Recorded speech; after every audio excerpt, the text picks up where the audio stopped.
Vinny, you're gonna give yourself a third-degree corduroy burn.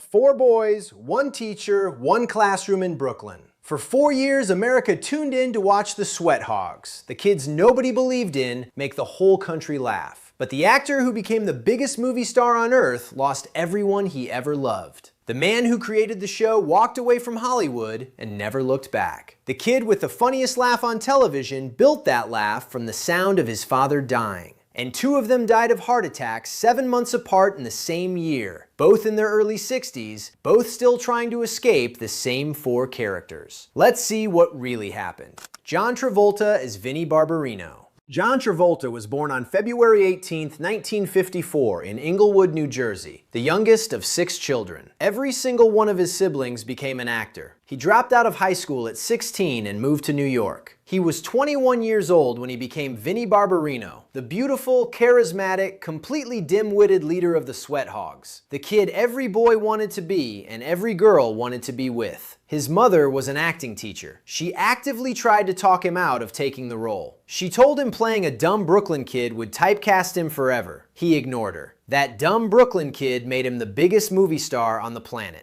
While Kotter was still on the air, Travolta filmed Carrie, Saturday Night Fever, and Grease. The live studio audience screamed every time he walked on set. By the 4th season, he had outgrown the show so completely that he was reduced to a special guest star, appearing in just 10 episodes at $2,000 each, a fraction of what his films were paying. He stayed partly because Farrah Fawcett's early exit from Charlie's Angels had damaged her career, and he took note. Then came the losses. In 1977, while Kotter was still running, his girlfriend Diana Hyland died of breast cancer. She died in his arms. He was 23 years old. In 2009, his 16-year-old son Jet died from a seizure during a family vacation in the Bahamas. The family then faced an extortion plot connected to Jet's death. During the trial, Travolta publicly confirmed that his son had been autistic.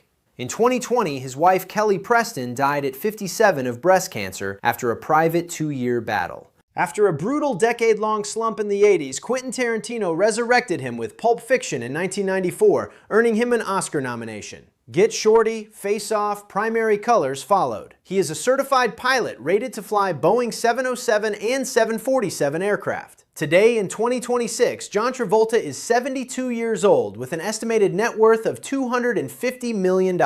His mother told him playing a dumb Brooklyn kid would destroy his career. That dumb Brooklyn kid made him immortal. And the price of that life was more grief than any one person should have to carry. Gabe Kaplan is Gabe Kotter. Gabe Kaplan was born on March 31, 1945 in Brooklyn, New York. He wanted to play Major League Baseball. He couldn't make even a minor league roster. So he became a bellman at a New Jersey resort hotel and started watching touring comedians perform in the lounge. That's how the smartest person in the room figured out what he was actually good at. He was 30 years old when he became Gabe Kotter, the teacher who went back to his old high school to teach the class of misfits he had once belonged to. Kaplan created the concept from his own stand-up routine about growing up in Brooklyn remedial classes. 5 appearances on The Tonight Show with Johnny Carson caught the attention of producers, and the rest was history. But behind the scenes, the show was a war zone. Executive producer James Comack fought Kaplan constantly over creative direction. Comack told Kaplan that Marcia Strassman wanted him off the show. He told Strassman the same thing about Kaplan. Neither was true. When Kaplan discovered the manipulation while guest hosting The Tonight Show, he invited Strassman on to tell the story publicly. By the final season, Kaplan had broken his contract and appeared in only 8 of 23 episodes. And then he did something almost nobody in Hollywood does. He walked away. No comeback tour, no desperate guest spots. He became a professional poker player and one of the best in the world. His live tournament winnings exceeded $1.99 million. He won the main event at Amarillo Slim's Super Bowl of Poker. He hosted high-stakes poker on television. He made smart investments and built quiet wealth. Today, in 2026, Gabe Kaplan is 80 years old with an estimated net worth of $50 million. The guy who couldn't make a minor league baseball team, created a hit television show, walked away from fame on his own terms, and became one of the best poker players in the world. The man who played a teacher turned out to be the smartest person in every room he entered. Robert Hedges as Juan Epstein. Robert Hedges was born on May 7, 1951 in Perth Amboy, New Jersey. Half Hungarian, half Italian. A cousin of opera singer Mario Lanza. He studied theater at Glassboro State College, where he worked part-time at Hardee's. He was 24 years old when he became Juan Epstein, and he didn't even know that was who he was playing. He walked into an elevator with producer Alan Sachs and John Travolta, and only then realized Travolta had been cast as Barbarino. Hedges thought he was Barbarino. He was Epstein instead, and Epstein turned out to be something remarkable. Juan Luis Pedro Felipe de Huevos Epstein, half Jewish, half Puerto Rican, was one of the most quietly revolutionary characters on 1970s television. He normalized mixed ethnic identity long before America had a vocabulary for it. Hedges modeled the character on Chico Marx, the wheeler dealer, the lovable hustler, and became one of the show's directors at just 25. After Kotter, he played Detective Manny Esposito on Cagney and Lacey. He taught screenwriting at Rowan University. His last public performance was in early January 2012, playing Chico Marx in a staged radio play, still channeling the same energy that built Epstein decades earlier. Robert Hedges died on January 26, 2012 at 60 years old. Heart attack at his home in Metuchen, New Jersey, the same town where he had grown up. He thought he was Barbarino. He became Epstein instead. And Epstein turned out to be the most quietly revolutionary character on the show. 7 months later, it happened again.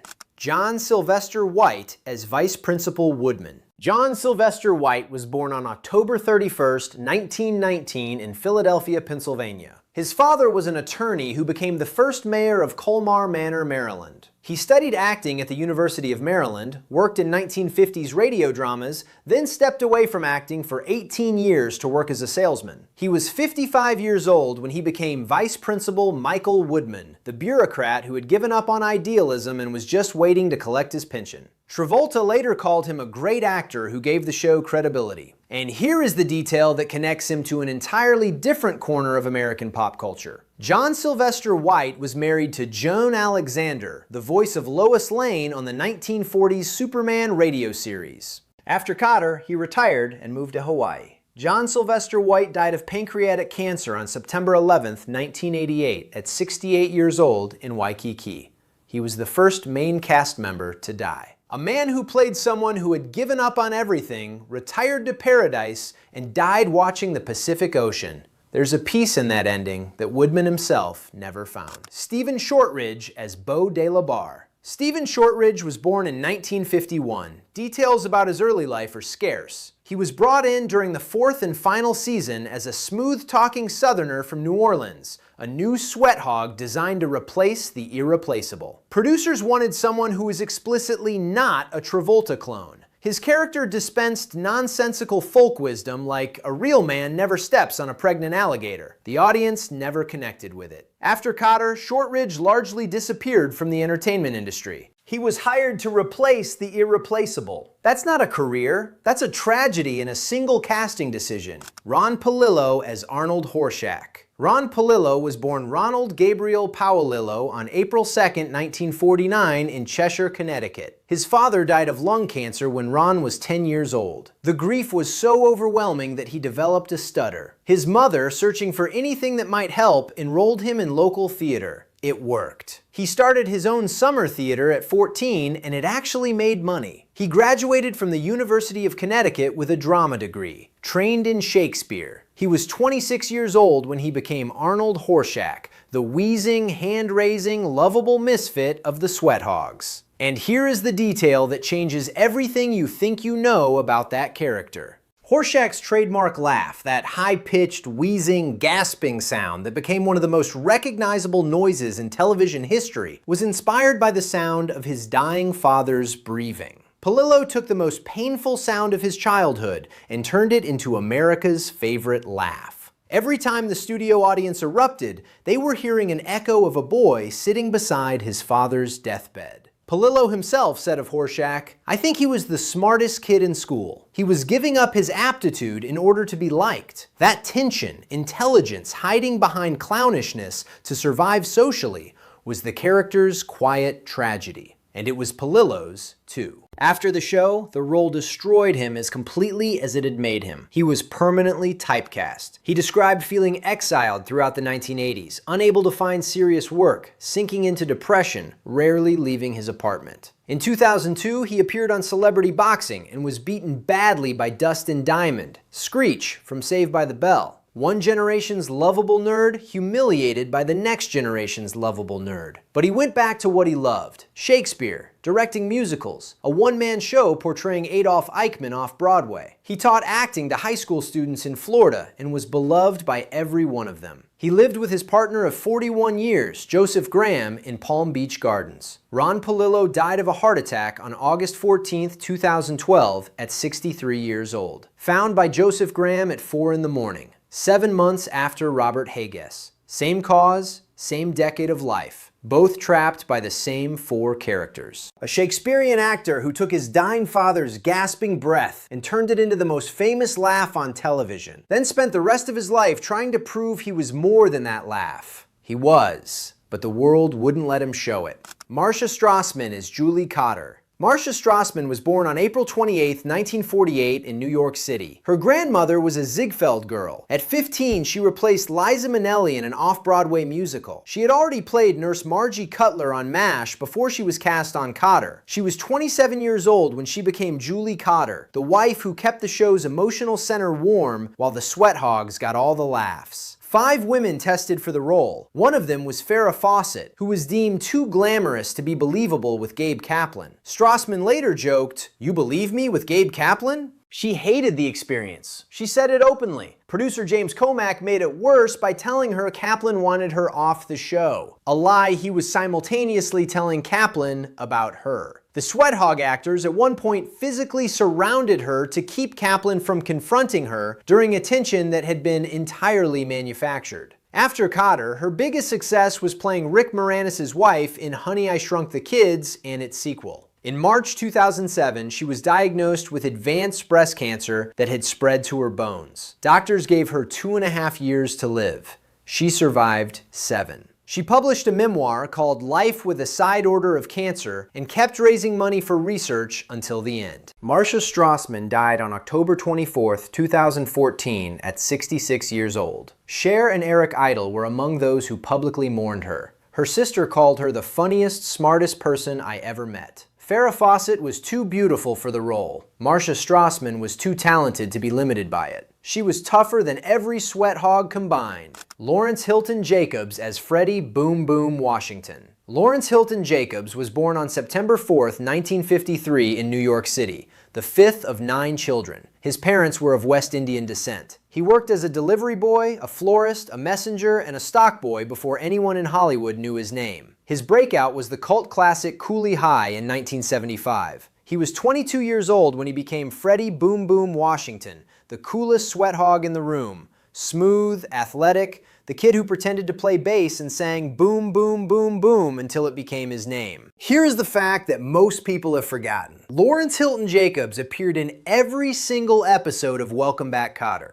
All 95. Not Travolta, not Kaplan, not Palillo or Haguess. The only cast member who never missed a single class was Boom Boom Washington. He and Travolta were the closest of the cast. They hung out daily, double dated during the Kotter years. After the show, he played Noah in Roots. He portrayed Joe Jackson in The Jacksons and American Dream. He sang backup on Rick James' Street Songs album. Eddie Murphy named the housing project in the PJs after him. In 2021, he earned an Emmy nomination. In a 2021 interview, he said something that tells the whole story of this cast. Kotter is something very special in my life. It's sentimental because a lot of people are gone now. Bobby Haguess, Ron Palillo, Marcia Strassman, Johnny White. It's just Gabe, John, and I now. Today in 2026, Lawrence Hilton Jacobs is 72 years old. Still working, still showing up. The only Sweathog who never missed a class is the one still here. That's Welcome Back, Kotter, then and now after 51 years. What really happened? 4 of the 8 are gone. White to cancer in 1988, Hedgesh to a heart attack in January 2012, Palillo to a heart attack 7 months later, Strassman to cancer in 2014. 2 heart attacks, 7 months apart, both men in their early 60s, both still carrying the weight of characters they could never outrun.